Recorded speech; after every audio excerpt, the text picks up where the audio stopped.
All right, everybody, how you doing? Praise the Lord. Hallelujah. Welcome to our Greater Grace YouTube channel. My name is Marvin Johnson. I'm a security senior officer here at Greater Grace Worship Center. And to my left here, we have Detarius Knox. How you doing? So, Detarius, the reason why we're having this little discussion today is because we want to get more in depth with the people in our church. Everybody out there, this is, we expect this in other interviews that we do to reach out to everybody. So, you never know, it might touch you. All the people in other states or whatever who are, trying to reach out to us, maybe we could reach out to you. And, maybe go forth, not just doing YouTube channels, but, maybe having a chat line for people that might need services or help. So this interview is actually very special to me. I'm a Navy veteran of 8 years, and I to my left is a Marine Corps veteran. Hurrah! So this interview is real touching, and some of the questions in there might actually help you guys out there in, on this planet, throughout the airwaves or whatever. That might help you if you guys need help with services through Veterans Affairs and various other things.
Detarius, so tell me, how did you get to Sacramento? Well, I was living in Las Vegas, and I was actually on my way to Reno, and this was around February, and the winter storm hit, and the bus that I was actually on, traveling up there, canceled the remaining trip, so we ended up getting dropped off at Sacramento, and I've been here since then. Okay, so how long have you actually been here? In Sacramento? Yes. Since February the 2nd. Of this year? Of this year, 2019. Okay. All right, well, okay. So do you have any family here? Are you by yourself? Do you have friends here, or? I don't have any family here in Sacramento. Okay. All my family are back on the East Coast. Okay. I got friends in Las Vegas, but I don't really know anyone out here in Sacramento. Okay. So where are you from originally? So, where were you born? Where you hail from? Well, I hail from Atlanta, Georgia. Okay. West side of Atlanta, Georgia. I've lived there, say about 20, at least 22 years of my life. Okay. 22 years of my life. Okay, that's cool. You know what I'm saying? This way, now you got, other places, Oh yeah, I got other places under my belt now. That's all right. That's all right. So, for all the people out there, that, are watching this channel, so have you always had a relationship with God? Has it, coming here, has it renewed your faith in God? How do you feel, right now, with your relationship with Him? So, just in your own words, and how is your relationship with God? Well, being from the South, we were always raised up in church. I started off going to church every day with my grandmother. Throughout the years, especially during my teen years, I kind of strayed away. Got caught up in life outside that looked glamorous. I joined into the military, and seeing things and kind of brought me back. When I got into Vegas and I started looking at churches, but everybody knows Vegas is Sin City. So it's there's a lot of wolves in sheep clothing. When I got to Sacramento, and actually I came to Greater Grace in the Winter Sanctuary, you could feel the presence. And that's what made me make the commitment to come here and make this my home. Now, Detarius, I'm gonna go ahead and let the other people out there know a few things. So everybody out there, Winter Sanctuary is something that some churches do this, some churches don't, where at a period of time, maybe about a week span, their church will intake homeless, less fortunate individuals into the church, and they will house them, they will feed them, they'll give them some sort of services to basically get through their time. It usually goes from it starts in November and it ends in March. And during that time period, they would travel to different churches and have like they sleep over for the night or a couple of nights.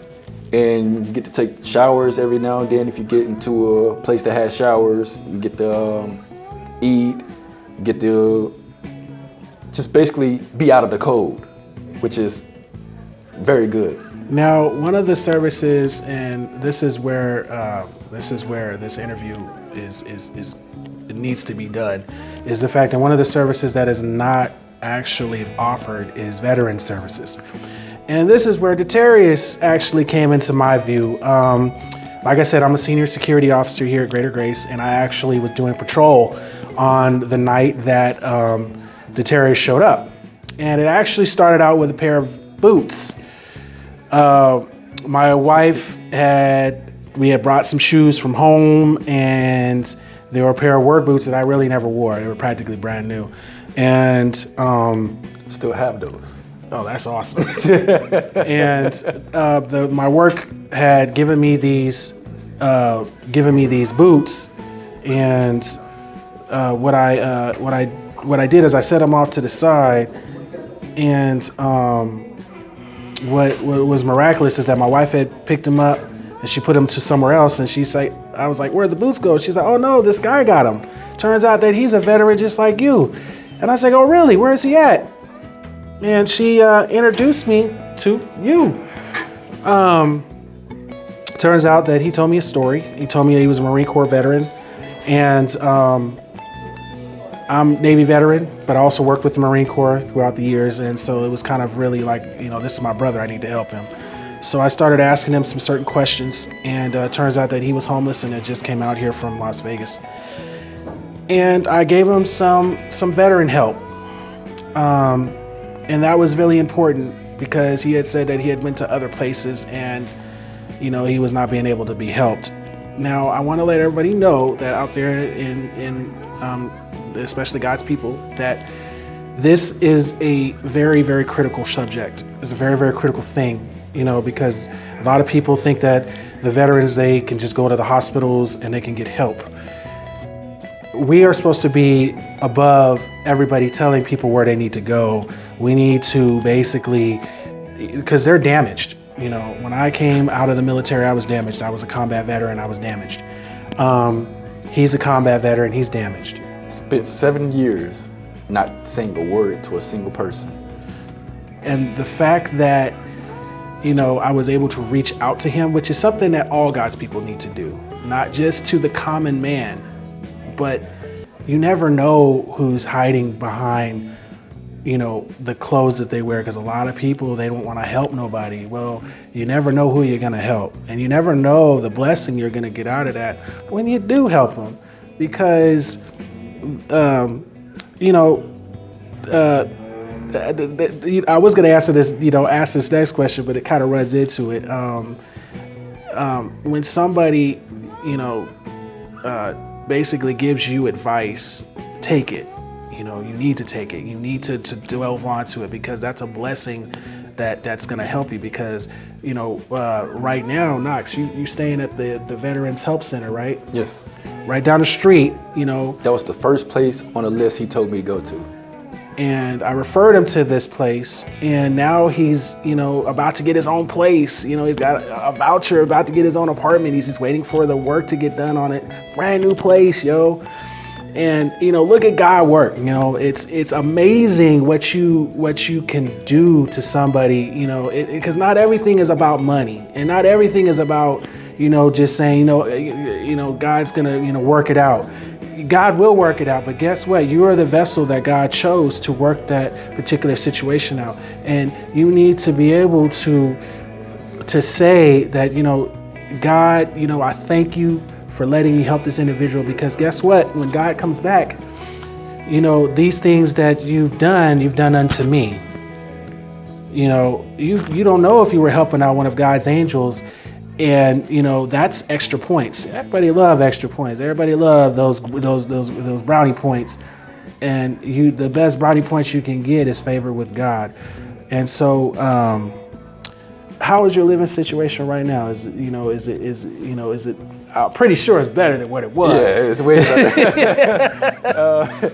It's 10 times better than what it was at first. And being in an environment where you don't have absolutely no one, okay, it's good now that I'm branching out, I'm making more acquaintances, getting more friendship, building a better relationship, and I don't have to claw my way through life anymore.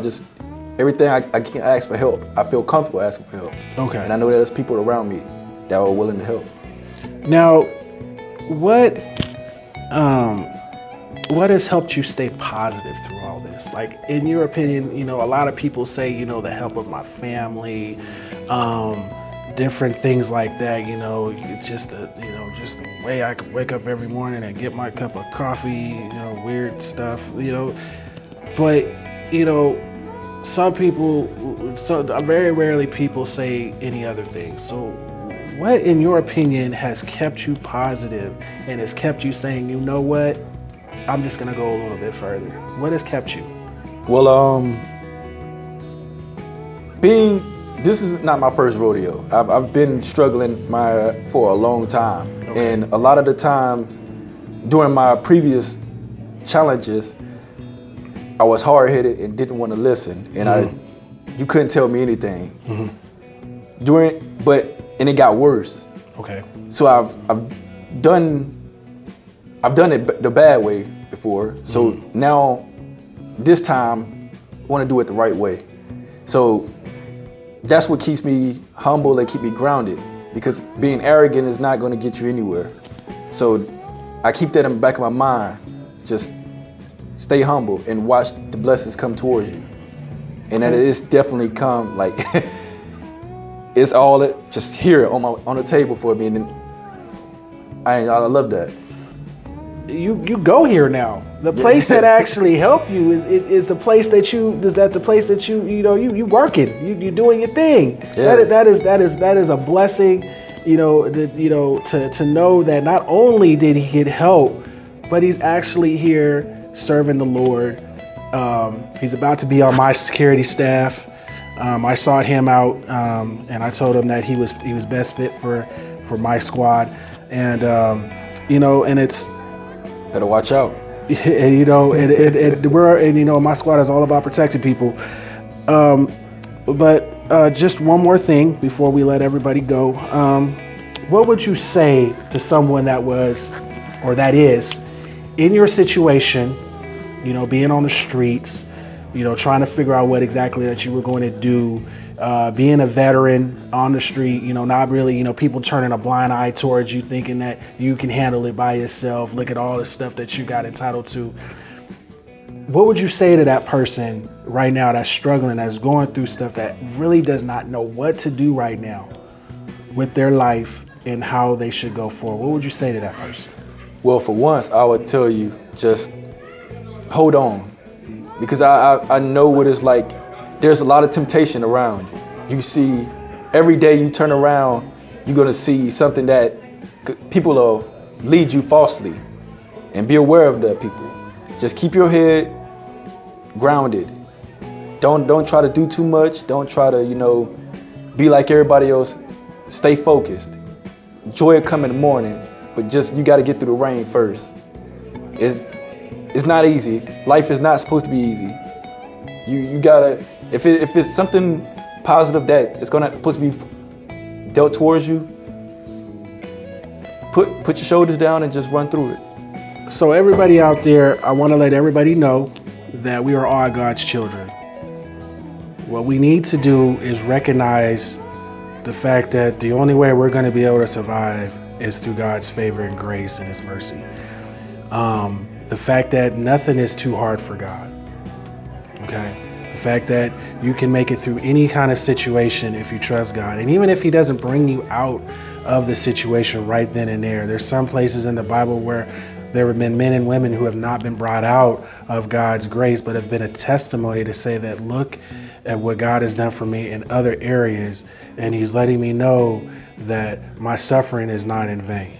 You can do this. This is not over. This is not, the God has a bigger plan for you. Yes, indeed. Wherever God takes you in this path, it's because He chose it for you. He already knew what we were going to be about before we even were thought of. And if we just adhere to that, you never know. You know what I'm saying? That's true. Pastor a few weeks ago was preaching about going through the testimony. He said a lot of people want the money but not the test. And if you're a child of God, you're going to go through a lot of tests. And how you perform depends on if you get to that money or not.